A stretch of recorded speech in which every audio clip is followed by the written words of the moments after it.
ಶೃಂಗೇರಿ ಕ್ಷೇತ್ರದ ಅಂಚೆ ಮತಗಳ ಮರು ಎಣಿಕೆಯ ಜಟಾಪಟಿ ನಡೆದಿದ್ದು ಕಾಂಗ್ರೆಸ್ ವಿರುದ್ಧ ವಿಪಕ್ಷ ನಾಯಕ ಆರ್ ಅಶೋಕ್ ಕಿಡಿಕಾರಿದ್ದಾರೆ. ಶೃಂಗೇರಿ ಕ್ಷೇತ್ರದ ಅಂಚೆ ಮತಗಳ ಮರು ಎಣಿಕೆಯ ಜಟಾಪಟಿ ನಡೆದಿದೆ. ಕಾಂಗ್ರೆಸ್ ವಿರುದ್ಧ ವಿಪಕ್ಷ ನಾಯಕ ಆರ್ ಅಶೋಕ್ ಕಿಡಿಕಾರಿದ್ದಾರೆ. ಶೃಂಗೇರಿಯಲ್ಲಿ ಕಾಂಗ್ರೆಸ್ ಅಸಿಂಧು, ಸತ್ಯಕ್ಕೆ ಜಯ ಸಿಕ್ಕಿದೆ. ವೋಟ್ ಚೋರ್ ಕೌನ್ ಹೇ, ರಾಹುಲ್ ಗಾಂಧಿ ಹೇ. ಕಾಂಗ್ರೆಸ್ ವಿರುದ್ಧ ಬಿಜೆಪಿ ಟ್ವೀಟ್ ಮಾಡಿ ತಮ್ಮ ಆಕ್ರೋಶವನ್ನ ಹೊರಗಾಕ್ತಾ ಇದೆ. ಈ ಬಗ್ಗೆ ಟ್ವೀಟ್ ಮಾಡಿ ಕಾಲೆಳೆದಂತಹ ವಿಪಕ್ಷ ನಾಯಕ ಆರ್ ಅಶೋಕ್ ಶೃಂಗೇರಿ ವಿಧಾನಸಭಾ ಕ್ಷೇತ್ರದ ಮರು ಎಣಿಕೆಯ ಫಲಿತಾಂಶದ ಬಳಿಕ ಟ್ವೀಟ್ ಮಾಡಿದ್ದಾರೆ.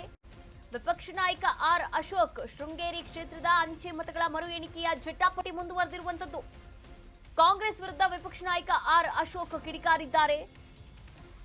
ಶೃಂಗೇರಿಯಲ್ಲಿ ಕಾಂಗ್ರೆಸ್ ಅಸಿಂಧು, ಸತ್ಯಕ್ಕೆ ಕೊನೆಗೂ ಕೂಡ ಜಯ ಸಿಕ್ಕಿದೆ. 3 ವರ್ಷಗಳ ನಂತರ ಜನಾದೇಶವನ್ನ ಮೋಸಗೊಳಿಸೋಕೆ ಅಕ್ರಮ ಗೆಲುವನ್ನ ಕಂಡಿದ್ರು.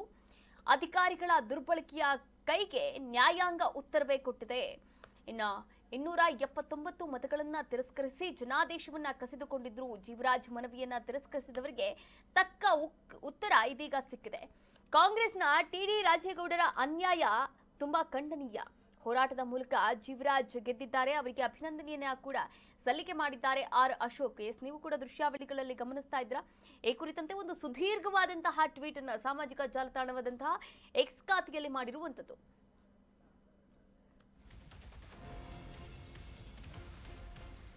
ಶೃಂಗೇರಿಯಲ್ಲೇ ಹೈಕೋರ್ಟ್ ಆದೇಶದಂತೆ ಮತ ಎಣಿಕೆ ಆಗಿದೆ. ಶೃಂಗೇರಿಯ ವಿಧಾನಸಭಾ ಕ್ಷೇತ್ರದಲ್ಲಿ ಕಾಂಗ್ರೆಸ್ ಅಭ್ಯರ್ಥಿ ಗೆಲುವನ್ನ ಸಾಧಿಸಿದ್ರು. ಆದರೆ ಇದೀಗ ಮತ ಎಣಿಕೆಯಲ್ಲಿ ಬಿಜೆಪಿಯ ಅಭ್ಯರ್ಥಿ ನಮ್ಮ ಜೀವರಾಜ್ ಅವರು 56 ಮತಗಳಿಂದ ಗೆದ್ದಿದ್ದಾರೆ. ಕಾಂಗ್ರೆಸ್ನವರು ಅಧಿಕಾರಿಗಳ ಮೇಲೆ ಒತ್ತಡವನ್ನ ಹಾಕ್ತಾ ಇದ್ದಾರೆ. ಚುನಾವಣಾ ಫಲಿತಾಂಶ ಘೋಷಣೆ ಮಾಡದಂತೆ ಒತ್ತಡ ಕೇಳಿ ಬರ್ತಾ ಇದೆ. ತುಮಕೂರಿನಲ್ಲಿ ಬಿಜೆಪಿಯ ರಾಜ್ಯಾಧ್ಯಕ್ಷ ಬಿವೈ ವಿಜೇಂದ್ರ ಈ ಕುರಿತಂತೆ ಆರೋಪವನ್ನು ಕೂಡ ಮಾಡಿದ್ದಾರೆ.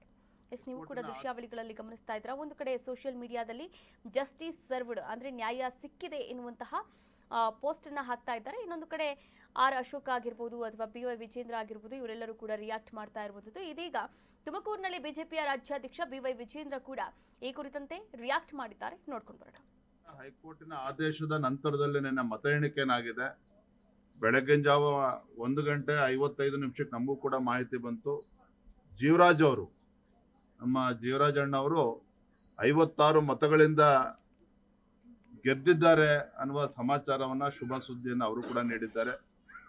ಅದೆಲ್ಲೋ ಒಂದ್ ಕಡೆ ಕಾಂಗ್ರೆಸ್ ಅವರು ನಮಗೆ ಬರ್ತಾ ಇರ್ತಕ್ಕಂಥ ಮಾಹಿತಿ ಇಲ್ಲಿ ಅಧಿಕಾರಿಗಳ ಮೇಲೆ ಸಾಕಷ್ಟು ಒತ್ತಡವನ್ನು ಹಾಕುವಂತ ಕೆಲಸ ಮಾಡ್ತಾ ಇದ್ದಾರೆ. ಚುನಾವಣಾ ಫಲಿತಾಂಶ ಘೋಷಣೆ ಮಾಡಬಾರದು ಅನ್ನೋ ಅಲ್ಲಿವರೆಗೂ ಕೂಡ ಒತ್ತಡನ ಹೇರ್ತಾ ಇದ್ದಾರೆ. ಎಲ್ಲೋ ಒಂದ್ ಕಡೆ ಪರಾಭವಗೊಂಡಂತ ಅಭ್ಯರ್ಥಿ ರಾಜೇಗೌಡರು ಹೈಕೋರ್ಟಿಗೆ ಹೋಗೋದಕ್ಕೆ ಅವ್ರಿಗೆ ಸಮಯವನ್ನ ಕೊಡಬೇಕು ಅನ್ನೋ ಒಂದು ಕುತಂತ್ರವು ಕೂಡ ನಡೀತಾ ಇದೆ ಅನ್ನೋದು ಕೂಡ ನೋಡ್ತಾ ಇದೆ. ಈಗ ಹೈಕೋರ್ಟಿನ ಆದೇಶದ ನಂತರದಲ್ಲಿ ನಿನ್ನೆ ಮತ ಎಣಿಕೆನಾಗಿದೆ.